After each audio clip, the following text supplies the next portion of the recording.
These are stories of outdoor adventure and expert advice from folks with calloused hands. I'm James Nash, and this is the Six Ranch Podcast.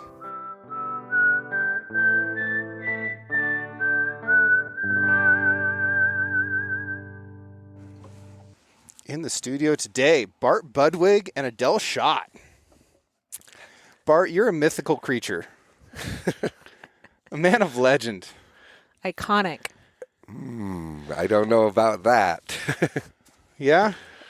Tell me your story. Where does your story begin? That's a question I often ask people, and I'm curious about their responses. Well, I do a lot of music stuff, but I grew up in Moscow, Idaho, so just like 2.5 hours north of Enterprise. And my mom and dad met playing horn in the Salvation Army. And my dad worked at the university there. And so I grew up there, but I grew up playing trumpet because that's what my grandpa played. Since I can remember, actually. I was maybe, I don't know, I was playing in like first grade and stuff at the Lionel Hampton Jazz Festival. So I really have been playing trumpet since I was a little kid. But then my mom passed away when I was 12. And that had a big impact on me. I don't know. It's hard to explain exactly how, but obviously. When I tell people when I turned 18-ish, I started to get sad, and then I started to write songs. And to deal with, instead of playing trumpet. Because then I could write about my feelings. Mm-hmm. But what brought me down here was Daryl Brand, who owns the OK Theater. He was asking me to help run sound for shows. I think it was like 2009. I came down just one. It was kind of like just one thing a year that he wanted to do just for fun. Yeah. And then he bought the theater in 2014. And I was a healthcare worker in Moscow doing music stuff as much as I could.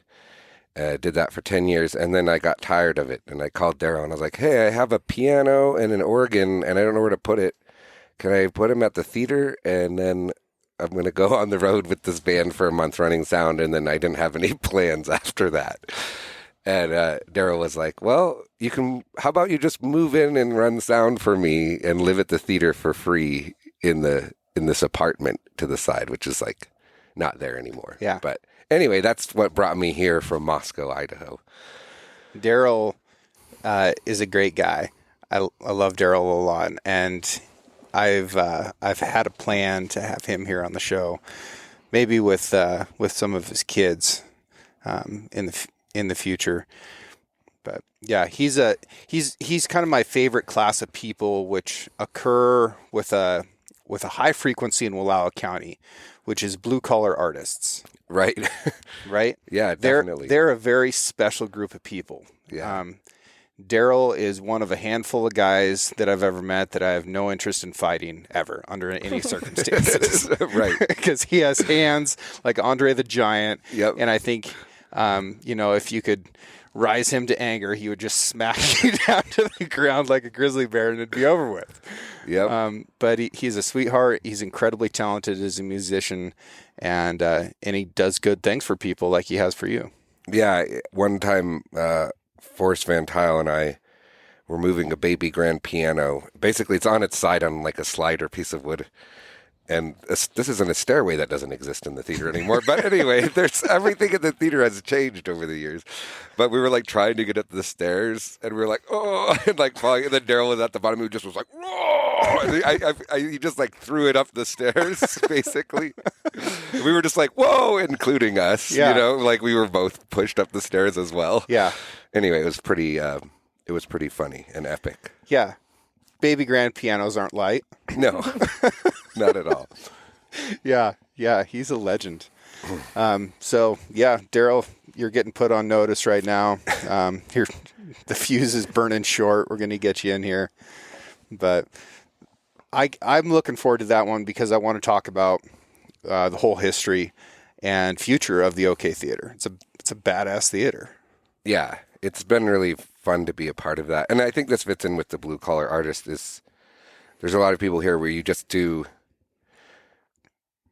like, you care about the community and you do what you can when you can. Like the theater has been like little things changing over time where it's getting nicer, or me collecting sound gear over time to run sound for bigger shows. But it's been like a lifetime process because you got to work and do your thing and then make enough money to make the community a little better, or do, like with art, or just having a podcast studio, or what, like there's hardly anyone that is just doing one, like I just play music, or I just, podcast, or I just, right. That's not a thing here. Just only do outdoor stuff. Yeah. Most of the time it's like a mix of things, which is really cool. Yeah. Let's talk about sound a little bit. Sure. Where do you draw the line between sound and music? Interesting.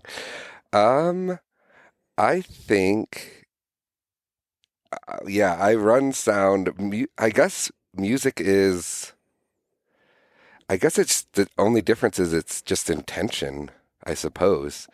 Like a human having intention to, because a lot of, music is just sounds. Mm-hmm. So, and I guess the other question is, why does order in music sound pleasing to a human? Like if you take a string and play it, and then all the harmonics of that string are like musical. It's like thirds and fifths. It like creates arpeggios, and that's like pleasant to us. But then you get to a certain point and you start playing all the weird notes mixed in, and now that's like music now, like with jazz and stuff like that. You can play all sorts of notes that make you feel like bad, but you like it, kind of. Yeah. If that makes sense. Yeah. I recently listened to Miles Davis' Bitches Brew for the first time, which is like a record that everyone has talked about my whole life. And it's like, I think it's like two jazz bands. And then it's like, it's just wild. There's a lot of things that you wouldn't ever expect. And I did have a few drinks too. And then I just sat on the floor. I was like, I'm just going to do this, even though this is what all the people in jazz school talked about like 20 years ago. But it was, I love one of my favorite things about music is like new sounds, or like surprises. It's not listening to the same thing over and over again, there is some music like that, but that's why I mostly actually listen to like dumb, I don't know, humor podcasts, and like read and listen to books. And music is mostly live for me, or kind of like exploring, or like at a friend's house, having them show me something I don't know, or exploring on like the internet or Spotify, because I like the unknown elements of music and the surprises. I think your experience with sound is different from most people's. Like when you walked into the studio here, you immediately started talking about how the sound has high and low tones in here. That's something that I don't understand, that I don't experience at all. Like I wouldn't even know really what those words mean. Yeah. I forget that people don't. I feel like I think more with my ears than I do with other parts of my body. One of my favorite things to do is like, next time you're by like a brick wall, there's one in Portland recently, or like a slatted wall, is you just walk by it quickly, like from 6 inches away, and go shh, and it goes, and it's like, it's a good example of like how acoustics are just you're always being informed by like your ears, even subconsciously. Yeah. Like being out there and talking in your shop. Yeah. It feels more cozy and comfortable in here because of the acoustics, versus like out there, the talking feels fine, but it feels less like a living room. And that's like subconscious. Like your brain's telling you like, I'm in a shop, I'm in a living room. And that's why I said it sounded good in here, because I was like, oh, it sounds like we're in a spot with couches, with like bookshelves, with like a fire. Like it has the cozy elements of sounds and when you're podcasting, you want people to feel comfortable. So that's the environment you want it to feel like, I guess. Yeah, that makes sense. What you were talking about earlier with the order of sounds in a song, I can't even remember what song it was, but I do remember listening to a song where they were experimenting with a drum beat and it wasn't in a rhythm. Like it was chaotic. So the distance between the notes and the drum beat were changing, and it was awful to listen to. It was so uncomfortable. And I don't know anything about music, but that was just a bad human experience for me. And totally. Yeah.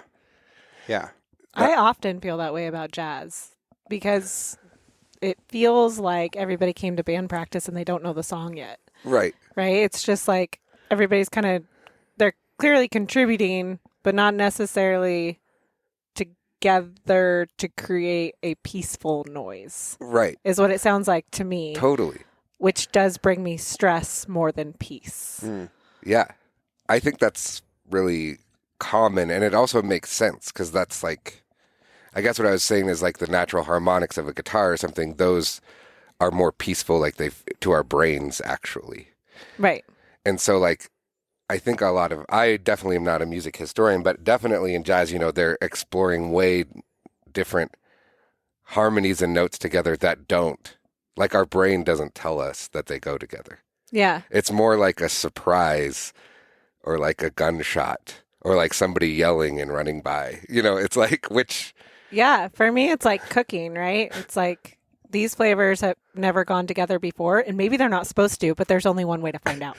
Right. And it might be fun. It might be fun or it might be offensive. You don't know yet. I was waiting for you to bring it over to cooking. Like you pull out your spice cabinet and there's like Italian seasoning, for example, right? Okay. That's like a combination of herbs that are going to work together all the time. Like they're never going to mess with each other, but you throw some curveball into it and it could ruin everything. Yeah. Yeah. You're like, why is there a banjo in this punk band? It's so uncomfortable, but maybe I like it, And it might change, the people doing stuff like that is what changes food and art and music. Right. It's like people having different experiences and trying things. And then it's like, oh, actually, I really like this. Yeah. Or I got to try it and it was an offensive, memorable experience that I enjoy. Like, I kind of enjoy offensive, memorable experiences. I don't necessarily want to do them again. Yeah. Like, wow, that band was terrible. But it's like, I enjoy watching a band to see if they might be great or bad or weird. And a lot of times it's like, yeah, I don't want to see it again, but I enjoy the unknown element. Like, if I don't know, if you accidentally make something horrible with food, though, I feel like that's harder because then you have to have a lot of it to eat, right? If you make a lot of it. Yeah, but you can turn the bad music off. You can, or leave. I mean, you can also change what's in your mouth, You can erase it to a certain extent. But it's still like, yeah, I think I've tasted bad food and been like, I don't want to do that again, but I'm not mad that I had the experience of eating that. Like, I'm glad I tried or that they tried, and now I know. Have you ever tried something new for when you're cooking for a bunch of people and then really not liked it? Yes, all the time. What do you do in that scenario? You try really hard to fix it. But add butter. Yeah, it's like add fat or sweet or something that's going to make people happy, even though this is not a happy situation. A lot of times you can just change the name depending on how bad you messed it up, right? So like brownies are now like bruleed crisps. Yep. Oh. Yep. Clever.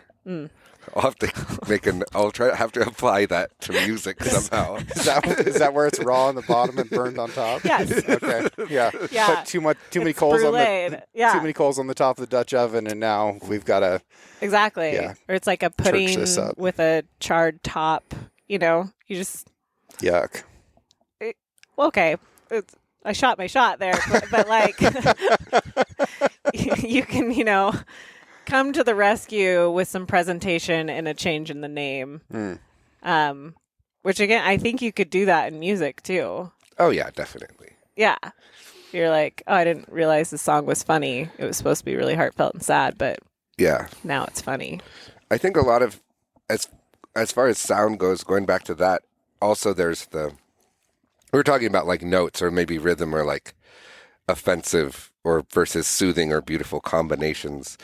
But a big part of like recording is like recording to cassettes and like tape noise and like a lot of really artists that make really beautiful music. It's because they're recording it in a way they have just certain tools that they like and they create.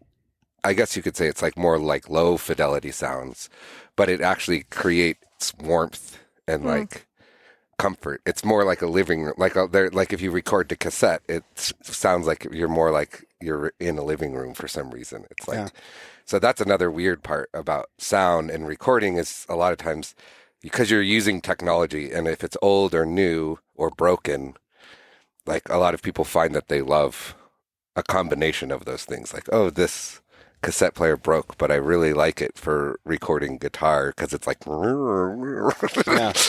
And so that's another weird thing about sound, especially in the recording studio, is like you're not trying to. A lot of times you're trying to recreate a song, and other times you're trying to just try making sounds that sound cool to you, and then combining them with other things just through experimentation and like fun and creativity. Recording sound on its face is a pretty wild concept. And it took a long time before anybody figured that out. Yeah, totally. Yeah. And I don't know that I would have ever, like, if I lived in a world where recording sound hadn't occurred yet, I don't think it would ever occur to me that it was something that should be done or could be done. I would think of sound as something ephemeral, like, water passing you in a stream. Like, you see it once, it's gone forever.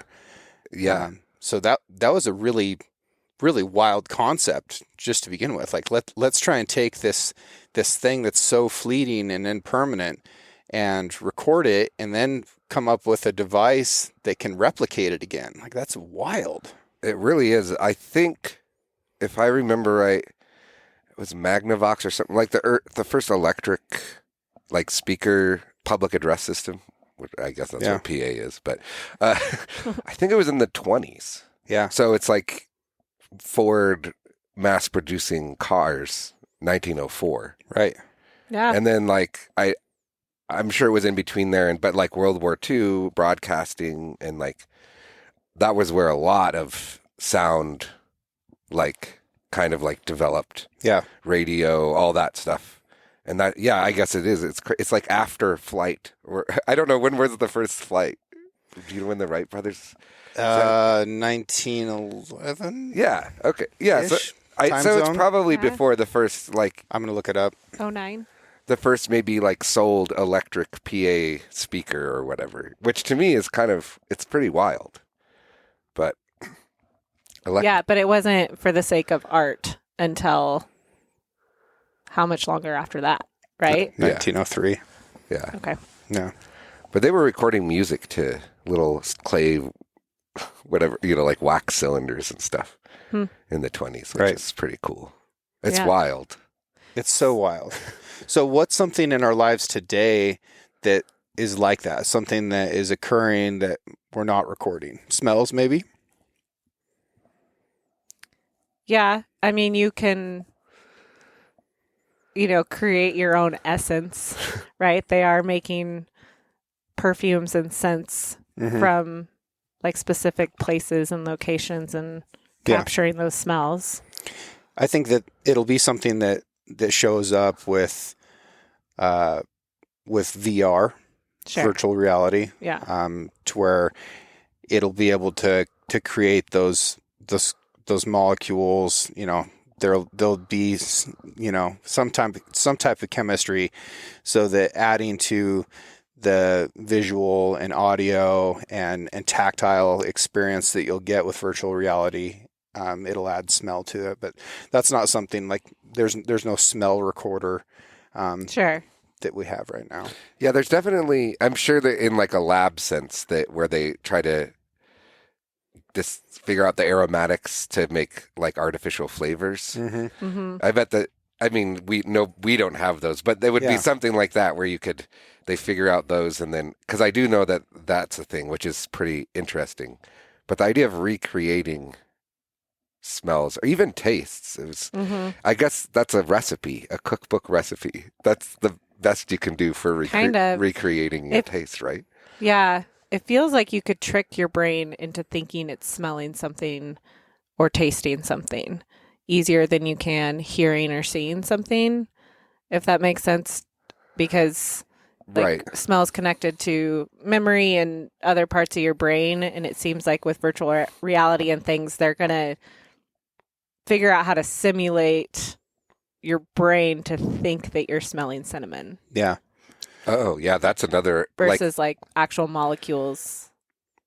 Like having a little implant that triggers your brain that's like with smells and tastes or something. Could be.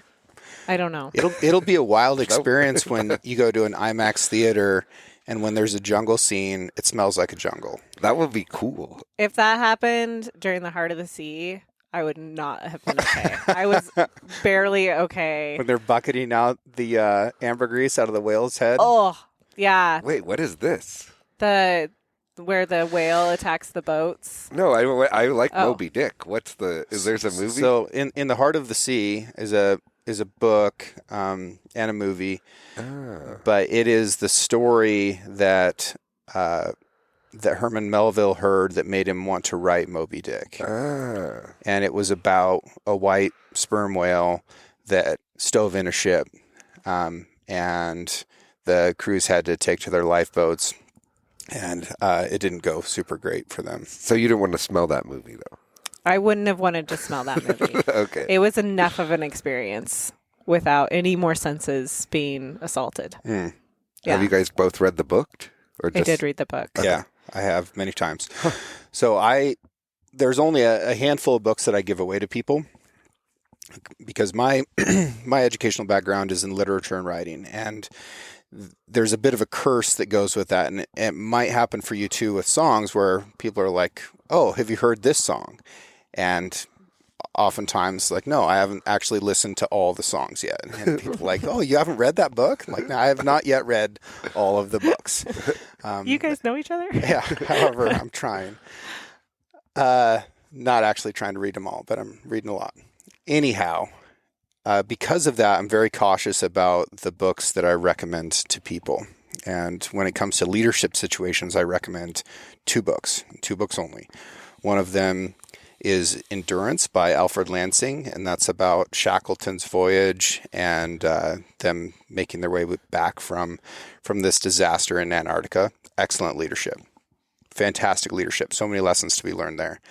The next one is another nautical disaster, which is in the Heart of the Sea. Okay. Bad leadership, bad outcome. Okay. Yeah. And I think that they're great to read back to back. One of them's cold, one of them's hot, but both nautical disasters, both incredible stories, stories that kind of have it all. Yeah.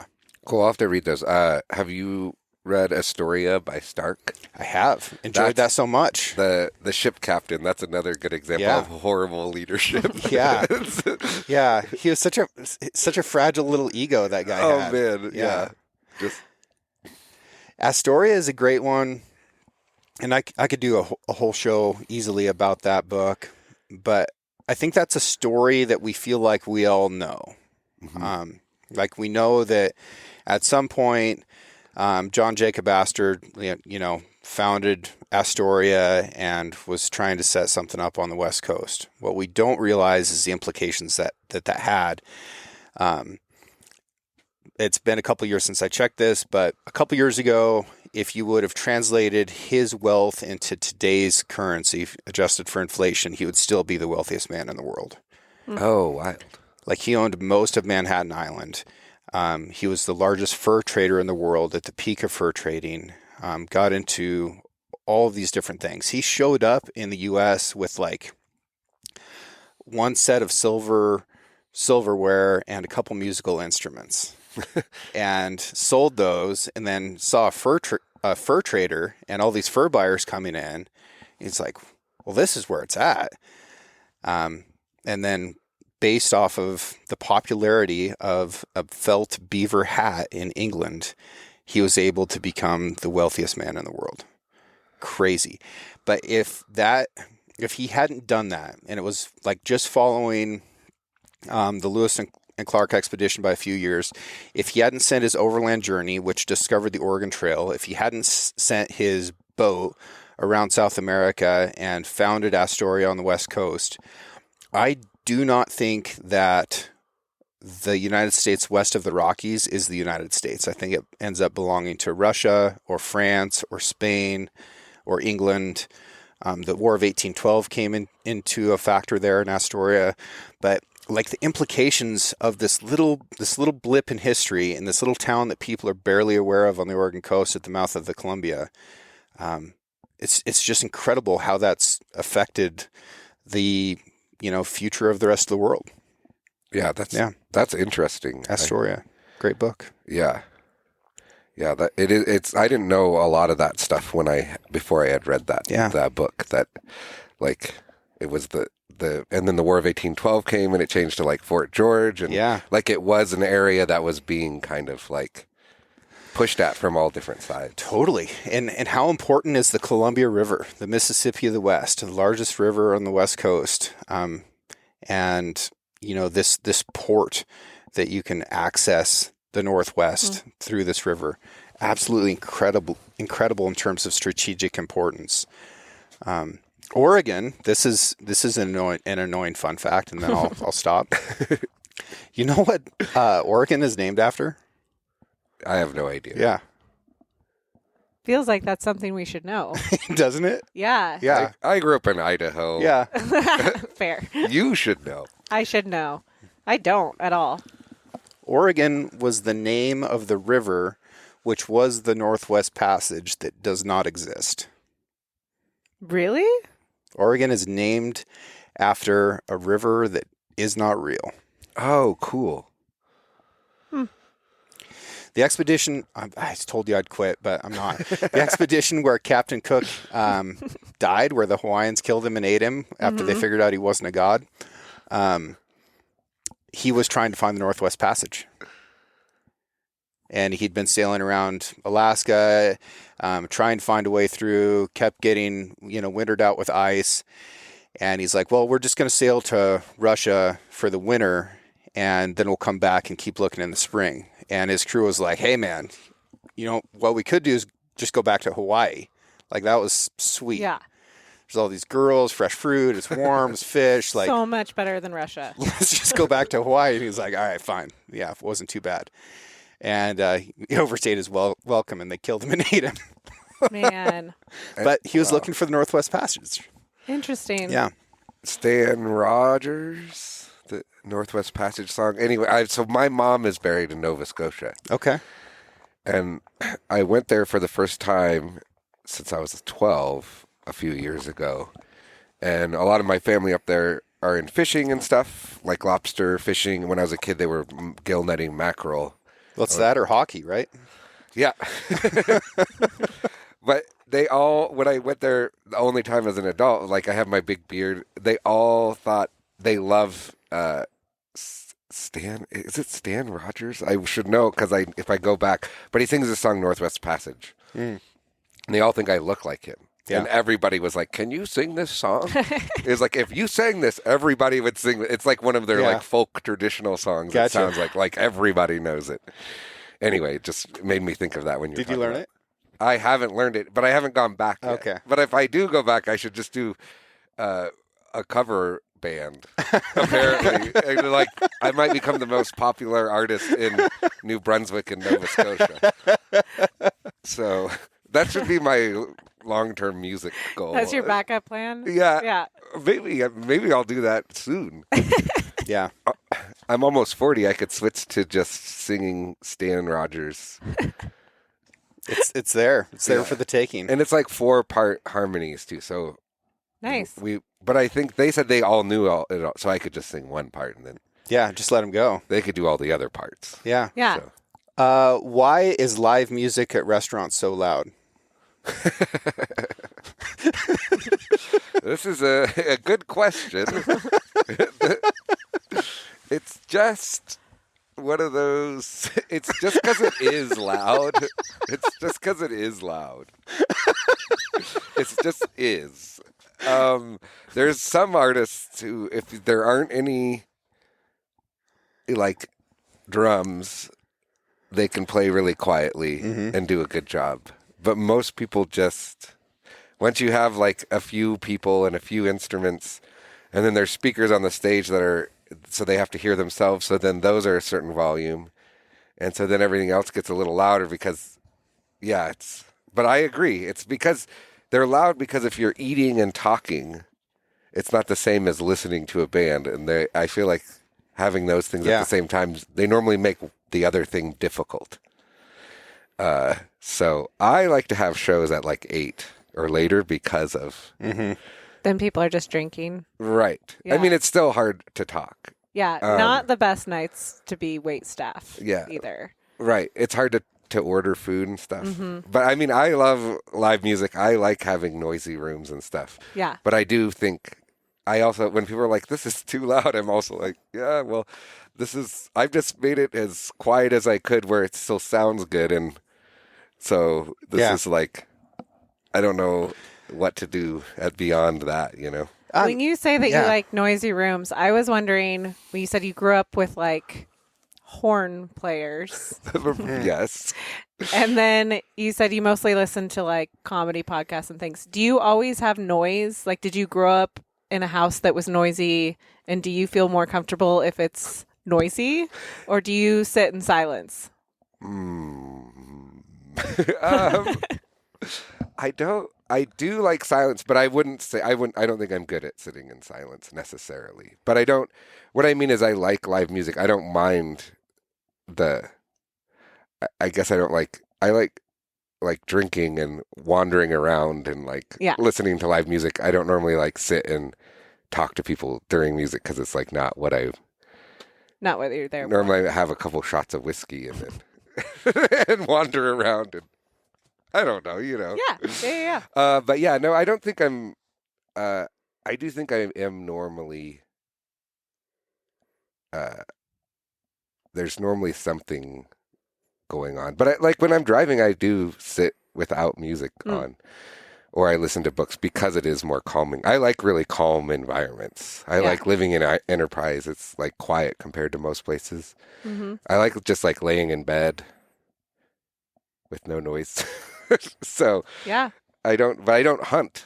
I think being quiet, I also like to talk a lot. So. Yeah.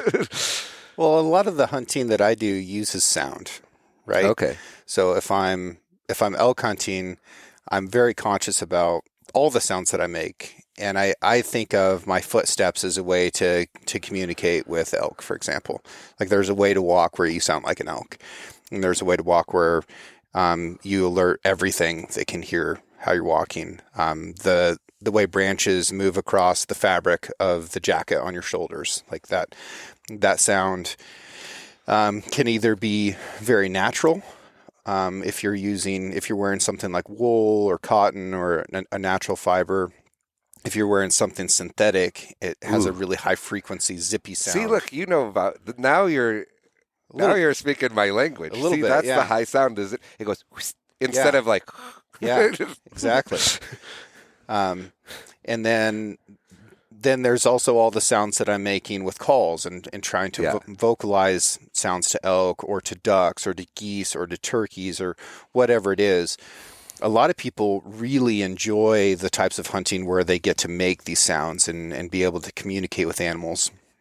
We only have a couple shoulder mounts in here, but something that you'll notice about every game animal that has horns or antlers is that the position of those horns and antlers to their ears is important.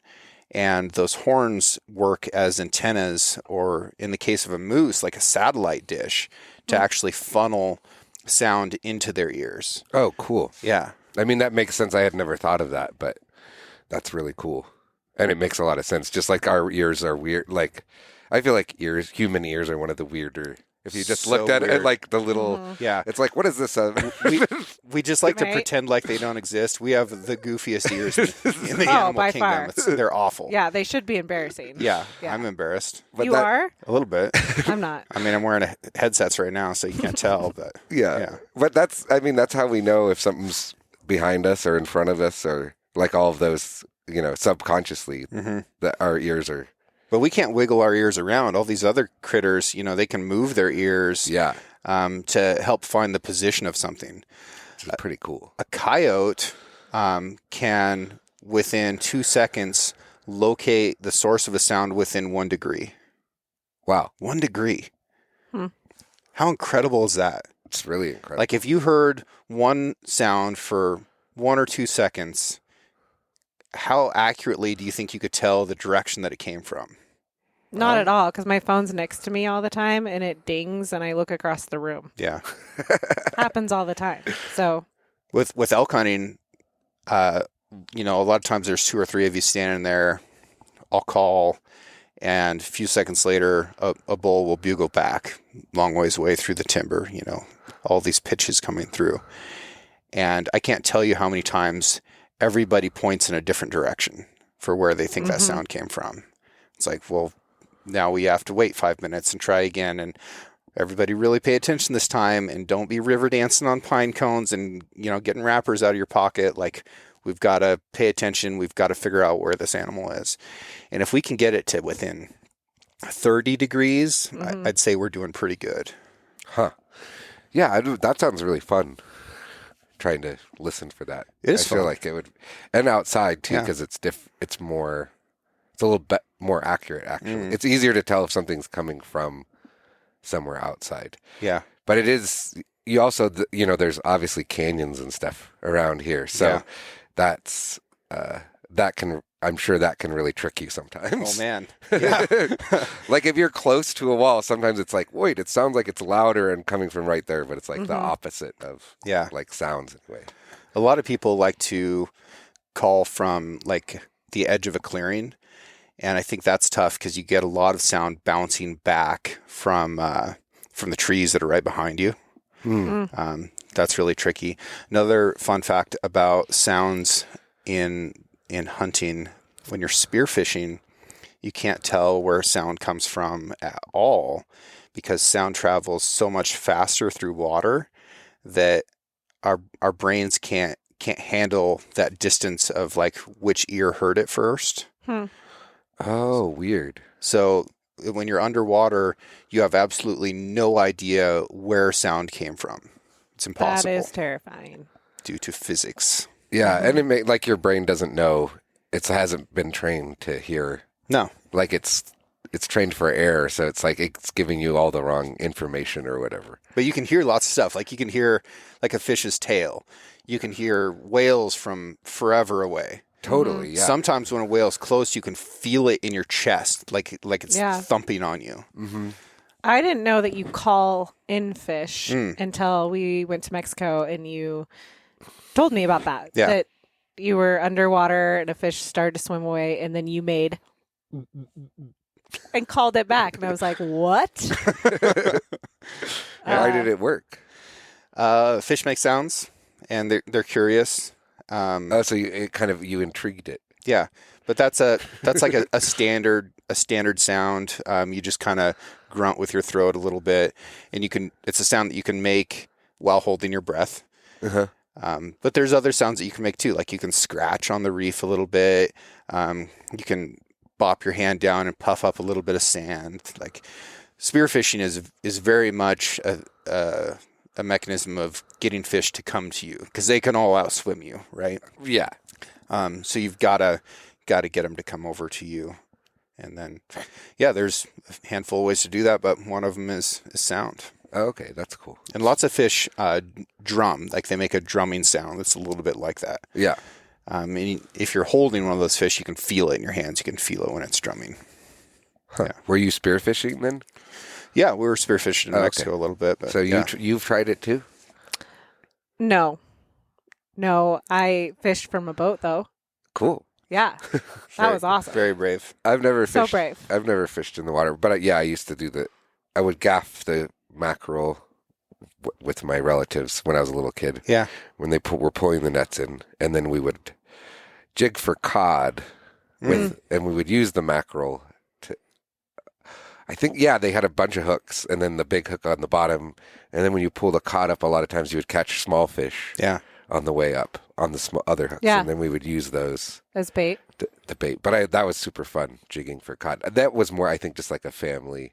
Were those hand lines? Yeah, they were just like the hand lines. Yeah, just throw them out, and great, really yummy fish. But that was not their business for sure. I did a lot of that when I was in Norway.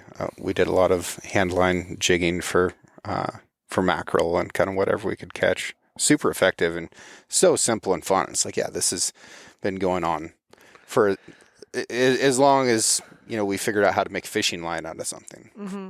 Yeah, it is funny with nowadays, there's just so many things that are like, I guess, with marketing and products, there's like a million fancy ways to do things. Yeah. I remember as a kid, we would catch crab by putting food on the end of a rod, and then my cousin and I would lay over the dock and then look for the crabs and then try to move the food to it. Yeah. And then have the crab grab it and then try to move it as slowly as possible until it got to the surface, and then fling it onto the deck, and then it's like, or like jigging for cod. I mean, I'm not saying these are the most efficient ways to fish, but it was very effective, and I really enjoyed it too. Yeah, that's a lot of people use crabs as a metaphor for like why crabs don't escape a bucket, right? Because if one of them gets, and they'll like ladder up on top of each other, and as one of them gets close to the top, another one reaches up and grabs it and pulls it back down, right? I like this other metaphor that you just talked about, which is that if the crab knew when to let go, then he'd be all right. Yeah. But he doesn't know when to let go, and he ends up, getting steamed for 6 minutes and slathered in some butter and Old Bay and down the hatch. Yeah. There was no reason for it to be holding on to the hook at all. Yeah. Didn't want to let go. Yeah. Yeah, got to be careful about those opportunities. Sometimes it's like, it's not worth a piece of chicken. Right. Yeah. But these are crabs we're talking about too. How's that land with you, Adele? I mean, it hits a little close to home, sure. But, yeah. I understand the metaphor. Mm-hmm. But I think I'm getting better at letting go of the chicken or not worth it things in life. It's hard to know, right? Because sometimes it's like, oh, you just needed to hold on a little bit longer, and then you would have had it. It's really hard to know, especially with, some of those stories we started talking about of, you show up with nothing and you take some big risks. And then there was a point, I believe, in all those stories where maybe they were told to give up, or they felt like they should give up and they didn't. They didn't let go, and it worked out. Mm-hmm. And so sometimes I feel like it's really hard to know now where that story is harder and harder to come by, right? Where you start with nothing and you become successful. But because we believe that that's still the path to success, when you're in those moments where it feels like everything's kind of against you, it's hard to know whether you let go because you're about to get cooked, or whether this is the part where you're supposed to hold on because the butter is on the other side, like you're the one that gets the feasts if you just make it. Our optimism gets weaponized against us a lot. For sure. I was breaking down odds for craps, which is a funny game, and it's a fun game to play. But one of the most basic bets that you can make on a craps table is the pass or don't pass line. And if you're betting on pass, you're betting that whoever's rolling the dice is going to win. If you bet don't pass, you're betting that they're going to lose. The house advantage for the pass line is 1.4%. For don't pass, it's 1.36, right? But more people bet with optimism, Mm-hmm.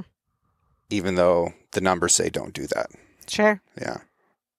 And that's why Las Vegas is the brightest place on the planet when observed from outer space. Another very fun fact.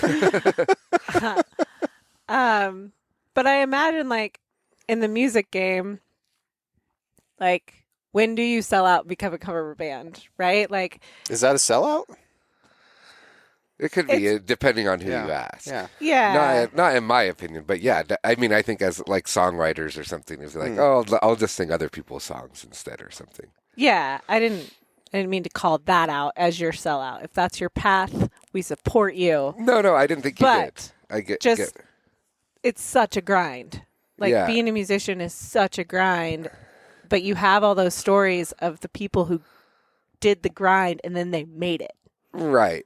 Yeah, I think. I mean, at this point for me, it's like, well, with music, you have to do it a lot to get good at it. So that's the first kind of, I guess, commitment type thing. Like, you're gonna be pretty bad, and then if you do it for 10 years, it makes a huge difference. Yeah. Like, so starting off in like writing and singing and stuff, it's like there's a lot of that to work through. So it's like maybe people were like, you're good or bad, but it's more about sticking to it or having people that encourage you to like stick to it.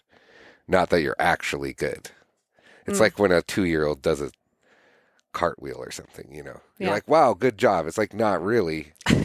Like, you're not going to make a living doing that. Yeah. Like, but if you encourage them and they get amazing at gymnastics, then they can be an amazing dancer or, like competitor or something. So it's like that is the first part that you got to do in music. But then the success one, like for me, it's like I'm old now, so I'm like jaded and I don't really care about the music industry. Like I don't want to. I'm like whatever. I don't know. It's like you got to do it. You might get lucky. You might not get lucky. I just need to do this. Like if I enjoy it and it's like what I want to do. So it's like the last like couple years I've been doing a balance. I'm probably still doing 100 songs or 100 shows a year. And then I play with band some, and then I run sound. Because running sound, it's just easier for, like, I'm working harder, but I'm making more money. So it's like trying to find a balance of all of these things in music, recording, performing, writing, etc. Like the balance that is the most enjoyable for me, and then also is like not stressful in a travel or like money sense. So that's kind of like, but when I was, 10 years ago, or like trying to navigate selling a record or releasing a record, that for me is I have a harder time with that. Like, I don't know how to navigate that stuff very well, I feel like. A lot of artists don't. I think management and having somebody on your team that can promote and sell, feels like a different part of your brain, and it feels like a good time to take on support staff. Yeah, and it's nice to have other people say nice things about me. I feel weird like trying to do self-promotion. Yeah. I could do like, skinny dipping on Instagram. Maybe that'll I like to do stupid or funny things on my Instagram. One of my favorite Instagram moments of the year, actually, and this will be a surprise, I believe, to you, James, is your review of the McDonald's steak sandwich from Texas. See, that's how I promote not like I'm promoting, but that's what's fun for me. So It's smarter. have you tried the steak sandwich? No. Can you give me a rundown? Well, it was better than I expected. Yeah. Yeah. Yeah, and it had a little onion. Was it the bagel one? Anyway, it was a breakfast sandwich. Okay. Had a steak, and it had like some onions, and it was pretty like salty. But it had a little bit more bite than I was expecting. Kind of a McRib. Yeah. Like a gelatinous kind of a thing. Sure. Anyway, it was fun. Yeah. It was good.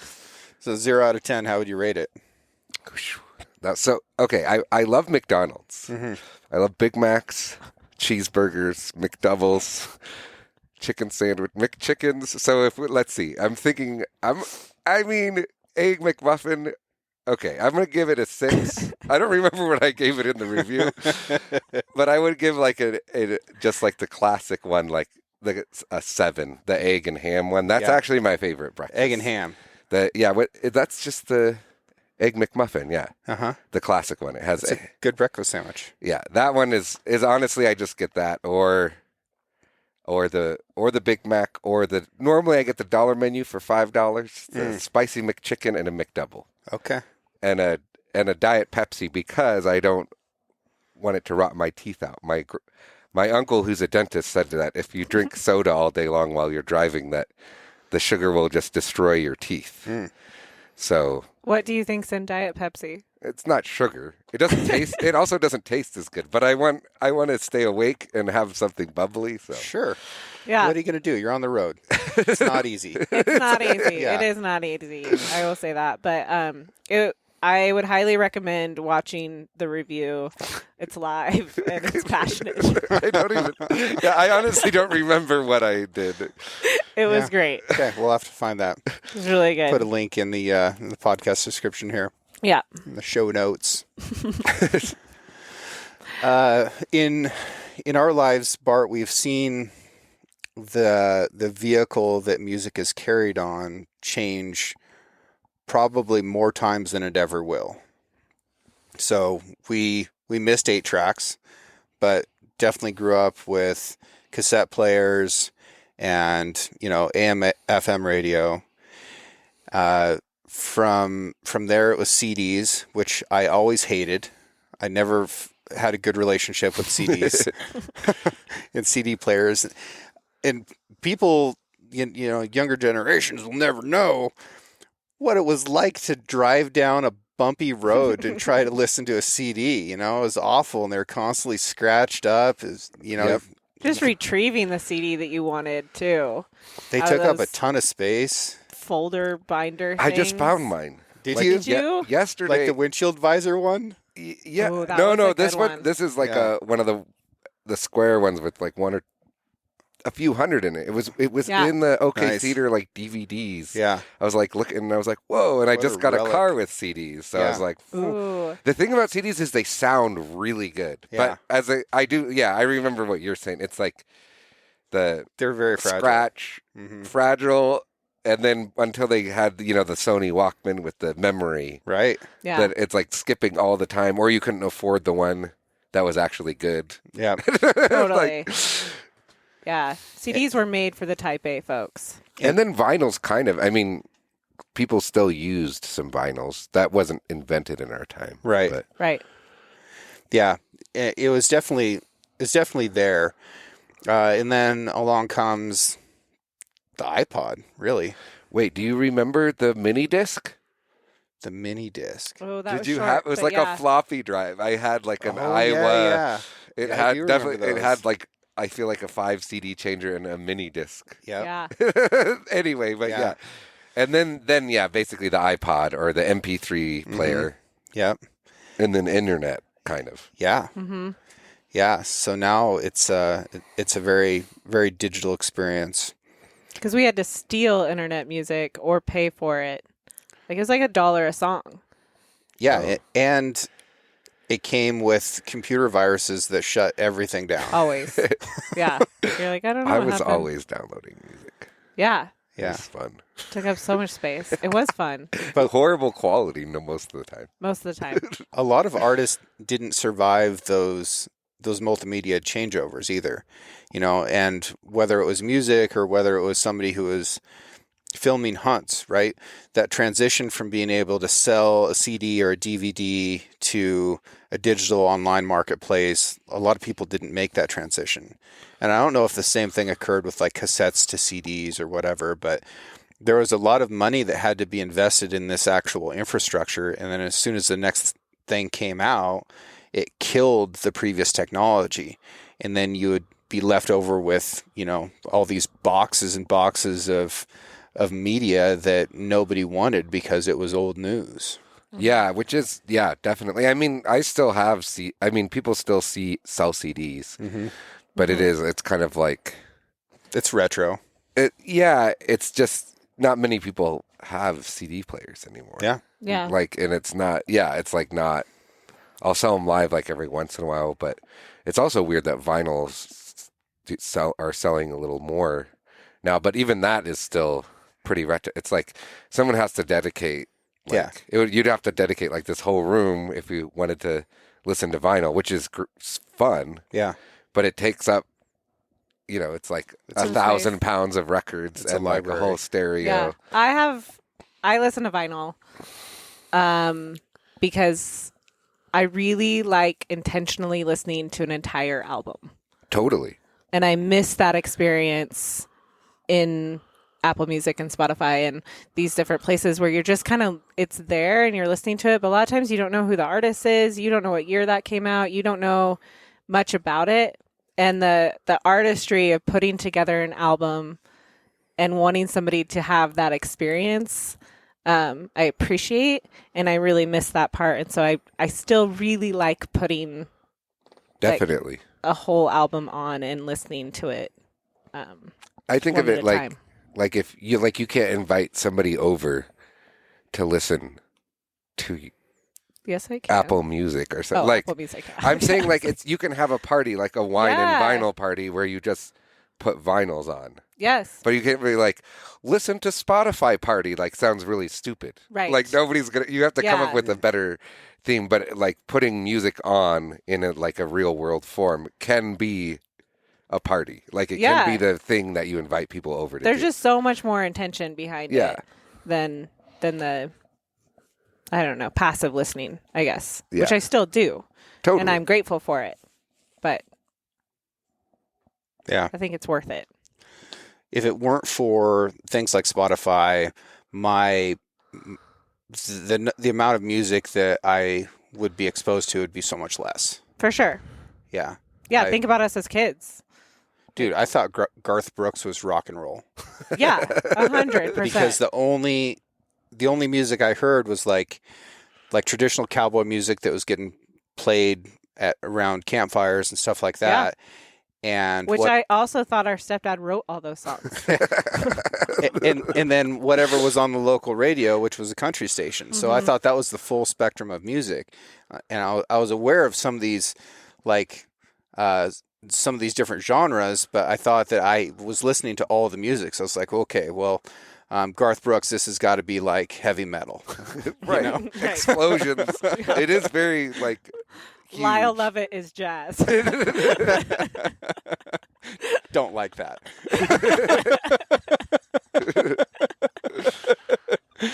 Well, we've kind of entered a new phase with the Six Ranch podcast where now every week we have a custom Spotify playlist that is being curated by Miss Adele over here to go along with every episode. And that's kind of fun, I think.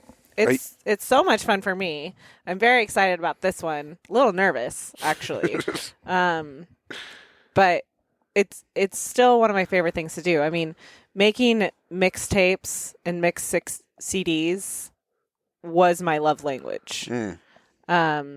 Almost as much as food. And so making Spotify playlists feels like the new version of that. Yeah. Right? It's like, yeah, mixtapes were the best. That is the best. I feel like that's the thing with CDs that's missing more than anything. Like the good part of CDs is the being able to burn for your friends, like right? Mix CD, because there's not really anything that you can do that with. Like the CD was crappy and it would break eventually, you'd listen, or there's one that's your favorite. Yeah, but it was like that was like one of the best ways to like as a gift or to like tell somebody you had a crush on them. Oh, right, like a burned CD from a boy. Like, yeah, I am gonna listen to every single word. Right, but this was a problem that I didn't realize until like a lot later in life. Because if a guy makes a CD, he's like, oh, here's a bunch of songs I like. Exactly. If a gal does the same thing, like you need to dissect those lyrics with full on literary theory. Yeah. Completely. And some of my most embarrassing moments came from giving boys mixed CDs. I made a mixed CD for Corb Lund before I knew who he really was or what like his musical background and knowledge was. I was like, here's a bunch of songs that I think you should know. Well, you just So embarrassing. I love that. So I love embarrassing. that. Yeah. I'm sure he's still playing it on the road. You might have blown his mind. Possibly. But here's a bunch of songs my stepdad wrote. Yeah. Maybe that's why he spends more time in Canada now. Yeah, he's terrified of Texas. But yeah, the Spotify playlist that we're making for Six Ranch Podcast, it's so fun to think about. Here's the guest, and something that you said earlier is like, here's how I want you to feel.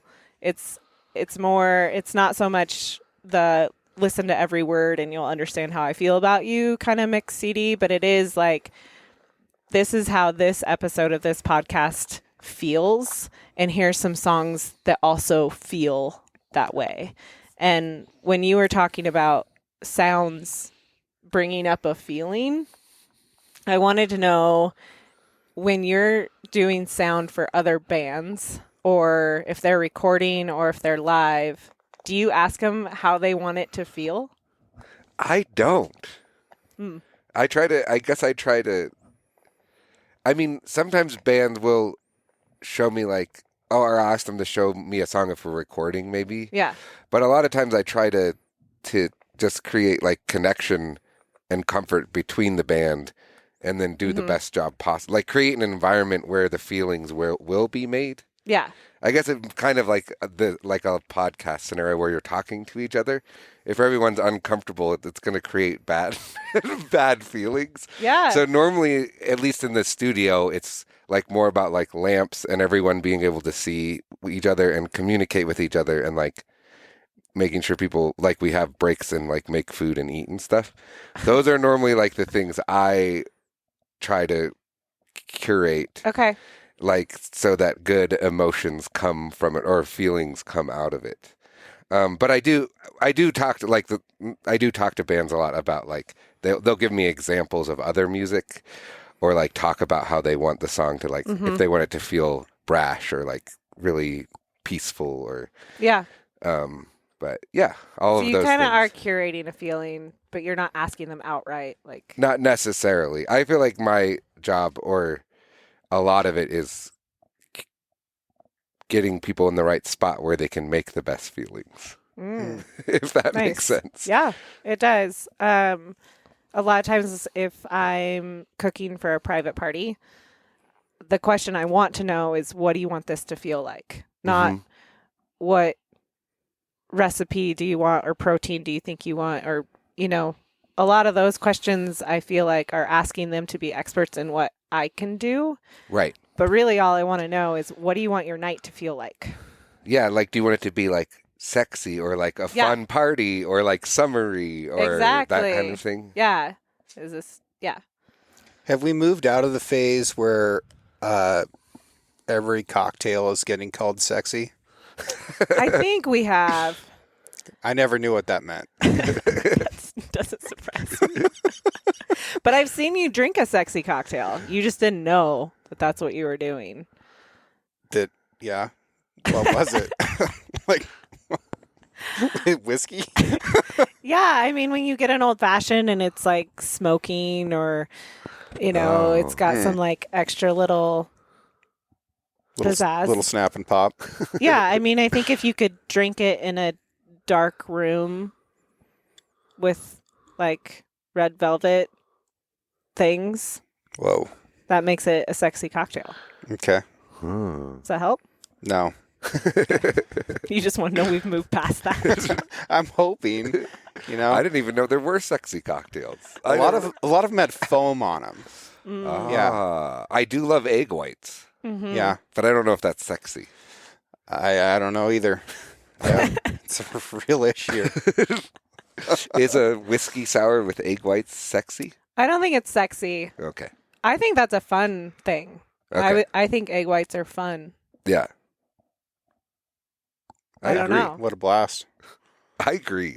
Right? having a little I'm bit so of glad you're a here. little bit of having little, when you drink a beer and you get some froth in your mustache, that's pretty fun. Yeah. Yeah.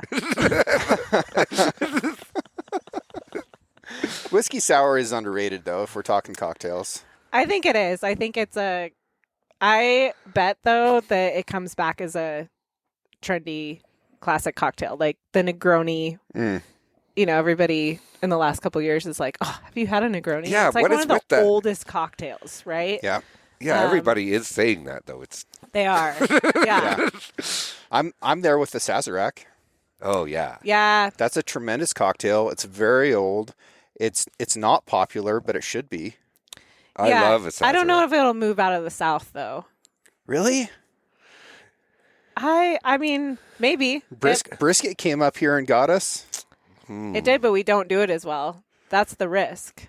Well, but it's just an old-fashioned with different ingredients. But these Northwest bartenders are going to mess with it. They're not, Oh, yeah. They're going to be putting It's not flowers and shit in there. It's not For a hard. sure. It's not a hard. It's going to be a thing. Doug Fir Sazerac. Oh, okay. That's like it's like poutine. My mom worked at a poutine stand in Ontario. I lived in Ontario for 1 year, and anyway, every time I eat poutine, I'm like, what the hell? There's like parsley on it, or or like white gravy instead of brown gravy, Right? and the cheese curds aren't cheese It's curds, and they yellow, aren't melted. crispy potatoes, and I feel like you just can't help ourselves. It's We're like just you have to. Yeah. I just don't get it. It's poutine. Like, you could do something else. You don't have to call it poutine. See, change the name. Yeah, change the name. It's because people feel like if they're a cover band, they're a sellout. Ooh, that's This is on you. Yeah, maybe. Yeah, just making a classic poutine is like Yeah. it's like being a cover band. But right. sometimes that was what everybody wants. Some comfort food. Exactly. And it's a model that works, right? Like this has existed. I mean, George Washington drank old fashions, right? That's an old drink. If you go back 100 years, an old fashioned was called an old fashioned. These are drinks that have lasted for a long time. Sazerac has been around for a very long time. Yeah. We don't necessarily have to mess with it. We just have to get it right. Like be brilliant in the basics, nail down the fundamentals, and you've got a good drink.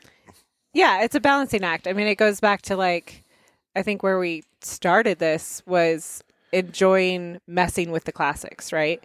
So I do think you keep them. I didn't support that. You weren't supporting. Okay. Sorry. So I know Are we going to rewrite Moby Dick here? Like, no, we've already got Moby Dick. we do, but you've got to have spin-offs. I mean, that's where creativity and growth and movement and change and all of those dirty words come from that are so great and necessary. So I will always mess with an old fashioned, but that's because I know how to make an old fashioned first. Right. And I respect that, and I respect the poutine, but that doesn't mean that I don't want to try to make it my own and present it in a different way. Yeah, and I do think that's almost like everything that we love is stuff that's grown and changed over time. Just like not that we love everything, but I just mean is how things change, and then old fashioned is good. I think if I had 4 drinks, I have one normal drink, and then maybe 3 drinks I twist, change up a little bit. You don't have to change everything. Yeah. I just feel like if I see old fashioned or poutine on a menu, I want it to be a certain way. I don't care if people do all sorts of crazy things with drinks and food. Yeah. But I do get confused when it's something that's a very basic standard thing, like biscuits and gravy or something. Totally. It's like I'm not expecting a chicken fried steak if I order biscuits and gravy. Those are totally different things. They are. Same part of the menu, though. Like I'm going to take a nap after this part of the menu. Yeah, I'm going to take a nap after this.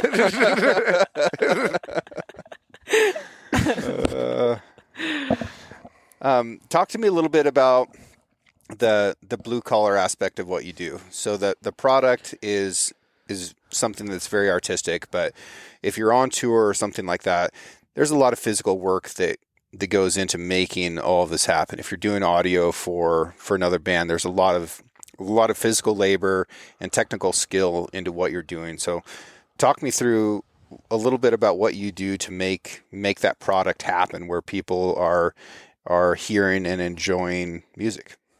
Yeah. Well, on the music performing end, I've always done, or mostly always done all my booking and stuff. So that's normally like 4 to 6 months before shows happen. And then emailing and communicating, and then like trying to get posters and get all the dates finished. And that's kind of the big amount of work for me, is the like months of making sure all the details are figured out, including lodging. So I do all of that stuff, which is why I decided that I kind of want to do like 100 shows a year instead of 200, because so that I have less of time where my brain's always like thinking about like, okay, I have to email this person and plan for a month schedule for 4 months in advance. 100 is a lot. Yeah. And it's like, I guess I associate that, for me, it's kind of like worry. It's like thinking about the past. So I haven't been writing as much. And I was like, I think I need more like brain time where my brain's not thinking about how to make shows happen in the future. Yeah. And so that's the big part with booking shows. And then with production and live sound. So the Blind Boys of Alabama just played at the OK Theater, and they needed a backline, which means I had to provide all the instruments. So I got those from a place in Boise. So I had to send them like what they needed. And then I drove my van. Well, in the end, it was 16 hours, 4 hours there, 4 hours back. And then I worked like 12 hours for the show day. And then I drove all that gear back and forth. And then the show day there was a play that got done at like 2 or 3 p.m., which a community play, which is cool because I wanted that to happen because we don't get to have very many plays out here. And then I had to set up all of the gear for the band, and then I had to run sound and make sure the band was happy with the sound. So that was it was basically like 40 hours of work in like 3 days. Yeah. And yeah, and then when I go on tour with a band to run sound, which is another thing I do, that's more just testing the gear and making sure everything works. But I do like sound in general because it's mostly in the moment. Like, so it's going on tour and then just, I'm kind of like, you get there and then you just have to like work your butt off for like 3 or 4 hours. And then the show starts and ideally everything sounds good at that point. But that's one thing that's nice about sound is the band is planning all the shows and stuff, or their management is. Yeah. With a place like the OK Theater, how does the sound change when you're testing versus when it is filled up with human bodies? It changes, but it's a pretty not as much as a lot of places. Yeah. Because it has seats that are padded, it has carpet. There is some reflective surfaces, but it's not. It's places like a gym where it's like all reflective. So like if you put a bunch of people in your shop, it would change the acoustics a ton. If you put a bunch of people in here, it would change the acoustics a little bit because this is a drier space. So the theater is kind of nice in that way. It's I normally don't. There's sometimes when you're running sound, it's like super difficult, and then it's like sold out, and you're like, oh, now this is easy, and it sounds good. But the theater, it's pretty fun to. It does sound good in there. Yeah, I like running sound in there a lot, and I think it sounds good most of the time. So. If it doesn't, it's my fault. I recently have a really nice new center fill speaker. Okay. We got to check it out. It sounds incredible. Yeah. It changed everything. Really? Yeah, I feel like the sound is like really how I want it to be in there now. What is a center fill speaker? It's just a speaker on the center of the stage. I noticed if you sat in the front row in the middle, you couldn't hear any of the vocals. So, and then the speaker's really expensive. Yeah. I got so it's the most expensive speaker I've ever had, and it's also in a really good spot. If you're sitting front row, you just want it to be loud. Yeah, but you couldn't hear the vocals, and then every as the sound person, it's hard to because the band's so gosh darn loud. It's hard to. It's like, I'm sorry, you can't hear the vocals. Okay, it's because I can't do anything about that. Yeah. But in this scenario, it's because there wasn't a good speaker for that. But anyway, you get a lot of feedback when people can't hear the vocals. Yeah. I mean, I get a lot of feedback from the people listening, not from Yeah. Yeah. There's a wrong word choice. Basically, everyone's like, I can't hear the vocals. That's like my dad. I mean, it's just normal. Like, humans, like, live music is normally too loud, and then the only thing people care about is if they can hear the vocals or not. Yeah. But that's like basically how most people are. So it's like, those are the main goals, is to make it quieter and have people hear the vocals. If you had to get rid of a mainstream instrument, what would you get rid of? Oh, You'd make it illegal. I don't think You got to pick one here. I have to pick one. Okay. I'm definitely not going to pick the banjo, because I feel like that's picked on a lot. I love bass and drums. That's the thing, is I think that drums are the one that, like, in the wrong space, make it like hard for a lot of people to hear. Yeah. But I can't get rid of drums, because rhythm is like one of my favorite things. Yeah, that's the foundation. Okay. Well, I feel like it needs to be some sort of a somewhat popular instrument. I just can't say a super obscure one. He did say mainstream? Yeah. Okay. Does harmonica count? Sure. Yeah. I guess harmonica. I like harmonica. I feel bad. There's so many harmonica players, but I But think you get rid of it? Or electric guitar. Those are the two that came to mind of commonly used instruments, which I love both of those. But What are you going to go with, Adele? Oh, I have to answer too? Yeah. Oh yeah, this is a tough one. Does the accordion count? Sure. I might let go of the accordion. Yeah. Yeah. I might. I could see that come into your mind when he said harmonica. I actually thought of it a little bit before then, because my friend Sam Platts always says a gentleman knows how to, or a man should know how to play the accordion, and a gentleman never should. Or something great like that. Yeah. I have an accordion. You want to check it out? I do. I'd love to play one. They look fun. I haven't played it. So they do make me a little uncomfortable. You'd go accordion over bagpipes? Yeah, because bagpipes rarely come into my life. So it feels like I'm taking that from someone else. You're not going to like mine. I bet you're... Is it the bass? Acoustic guitar. What? Yeah. Yeah. It's chaotic. It takes up too much space. Yeah. Not You just into want it. everybody to be a ukulele player? No. But I could just do without it. You know, like guitar strumming just doesn't, it's not a pleasant sound for me. Yeah. Yeah. That makes sense. I have a lot of friends who kind of feel that. Like, Really? I feel like it's the worst sounding live instrument, like plugged in acoustic guitar. It's in part. I love acoustic guitar, and I do like it in records, like mic'd. Yeah. But in the live scenario, it's, I would say, for me, the most frustrating. Like, I play the acoustic guitar, and I'm just like, I hate this. This does not sound, when I play at a live show, it does not sound the way that I want it. Like me sitting in a room. It has never been more obvious that you have never been teenage girls. Okay. But I love I love acoustic guitar. You're like, I hate watching somebody strum an acoustic guitar. I'm like, yeah. Well, I had to be there. I wish I was. I don't know what that meant.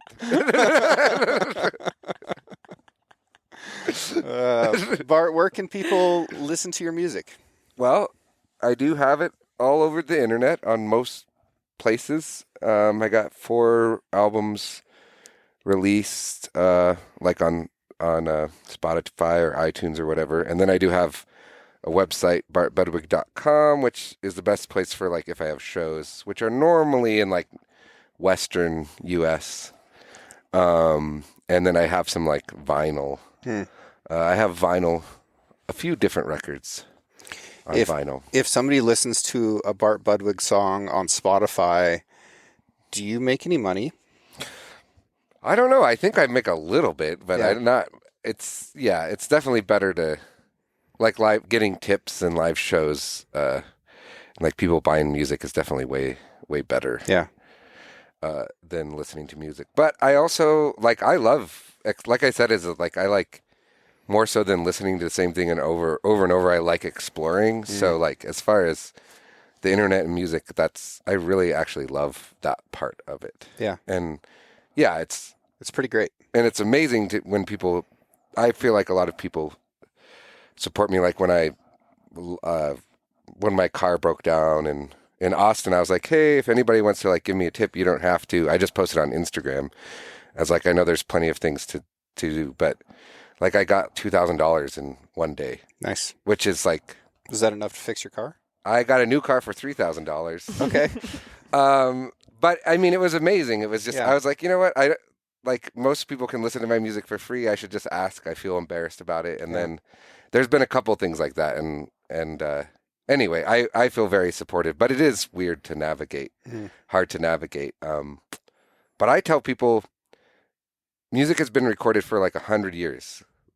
Like the whole history of humanity is just, most musicians were probably just degenerates walking around playing music for people with no recordings, and that wasn't an option, and they got a bed and food and some money, you know? Yeah. Like that's the whole existence of humanity. It's like just because people got rich for 35 years, it's like, I mean, it would be nice to just have that happen, but that's not really the story for humanity and music. So I'm okay with that, Yeah. I guess. I love it. I love it. That was great. Okay, last question. What advice would you give to 18-year-old Bart Budwig? Whoa. That's a tricky one there. You know what? I don't think I could give my 18-year-old self very good advice. I feel like my journey that brought me down here to Enterprise, I'm pretty thankful for, I'm really bad at relationships, but I don't think I could give my 18-year-old self any advice that would be helpful. That would be the one thing I would want to try to figure out, though, would be like, okay.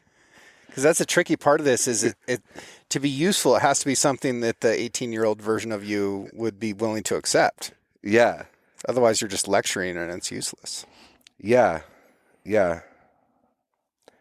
Well, yeah, I wish I had a quick answer on that one, but now I think I'm getting, I'm wondering what my 18-year-old self would need to know. Yeah. Save your money. Actually, yeah, that is a good, I think now, because I spend so much money trying to figure out like professional gear and the things that I love and want. That would actually be a really good one, is just be like, this stuff is really good. Like, you're going to like this instrument the best, like this cornet the best. So you don't have to get like a cornet every 3 years and then find the best one. Yeah. I feel like there's most things in my life I've like stumbled into the ones that I love. Like, make sure you get this 8-track cassette recorder before you go to recording school, because you're going to love it.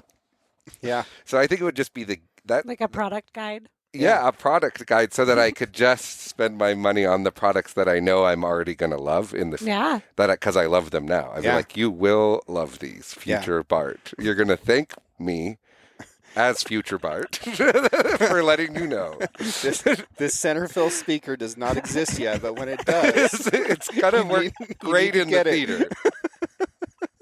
It's gonna solve all of your problems at the OK Theater. Awesome. Well, thanks a lot. And Bart's in here today, among other reasons, to talk to us about some ways that we can get even better audio for you guys in future episodes that are recorded here in the studio. And thank you very much for your expertise and time and for the stories and laughs. This is great. Thanks for having me. Yeah. Thanks, Bart. Thanks for having me. Bye, everybody. The Six Ranch Podcast is brought to you by Nick's Handmade Boots, a family-owned company in Spokane, Washington. For many of my listeners, you have waited and prepared all year for this. Whether your pursuit is with a rifle or a bow, early or late season, big game or birds, another hunting season is finally upon us. Nick's Boots and the Six Ranch want to wish you luck as you head out into the field. This season, I'm wearing the Nick's Boots Game Breakers, beginning with the archery elk season. Having worn this boot throughout the summer around the Six Ranch, I continue to be impressed with how quiet the boot is. The rough-out leather laces, and 365 stitch-down construction create a simple boot that is supportive, durable, comfortable, and most importantly, quieter than most synthetic hunting boots. For 60 years, Nick's has been building work boots for wildland firefighters, tradespeople, hunters, and ranchers, as well as heritage styles for anyone who values quality footwear made in America. Visit nicksboots.com today to find your next pair of high-quality American-made work boots. Add a pair of boots and a work belt to your cart and use the code 6RANCH. That's the number 6 and the word ranch to receive the belt for free. I just want to take a second and thank everyone who's written a review, who has sent mail, who's sent emails, who's sent messages. Your support is incredible. And I also love running into you at trade shows and events and just out on the hillside when we're hunting. I think that that's fantastic. I hope you guys keep adventuring as hard and as often as you can. Art for the Six Ranch Podcast was created by John Chatelain and was digitized by Celia Harlander. Original music was written and performed by Justin Hay, and the Six Ranch Podcast is now produced by Six Ranch Media. Thank you all so much for your continued support of the show, and I look forward to next week when we can bring you a brand new episode.